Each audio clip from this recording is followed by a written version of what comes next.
नमस्कार, मैं हूं अभय श्रीवास्तव और आप देख रहे हैं आपका अपना YouTube चैनल टॉकिंग स्टोरी। घुटने में था अहंकार, राहुल को समझ आ गया होगा। राहुल गांधी को राजा बनाकर रखा गया था। 2004 में जब पहली बार सांसद बने तो यूपीए सरकार थी।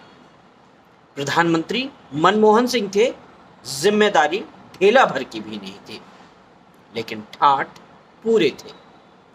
इस ठाठ का नतीजा था कि वो प्रधानमंत्री को नीचा दिखा सकते थे, कैबिनेट के अध्यादेश को फाड़कर फेंकने की बात कर सकते थे। 2014 में जब यूपीए की सरकार गई तो भी राजा वाला रवैया नहीं गया। यह बात उनके दिमाग में भर दी गई थी कि जैसे अटल सरकार अल्पजीवी है, ऐसे ही मोदी भी ट्रांजिशन के लिए आए हैं। लेकिन जब मोदी जमे हुए हैं तो राहुल का घुटने में भरा अहंकार जमीन तक आ गया।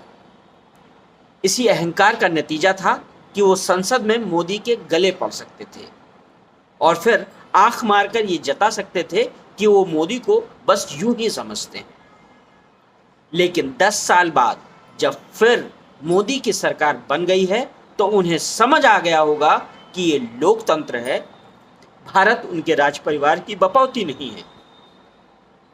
स्पीकर के चुनाव के बाद पहली बार प्रधानमंत्री से उनके अभिवादन में सहजता है।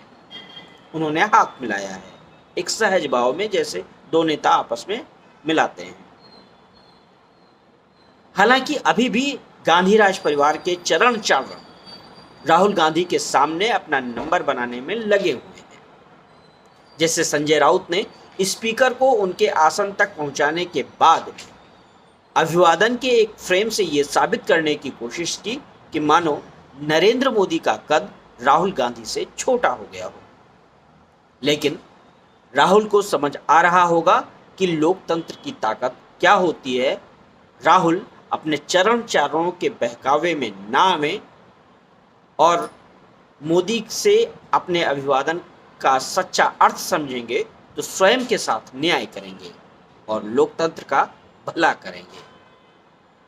धन्यवाद। नमस्कार।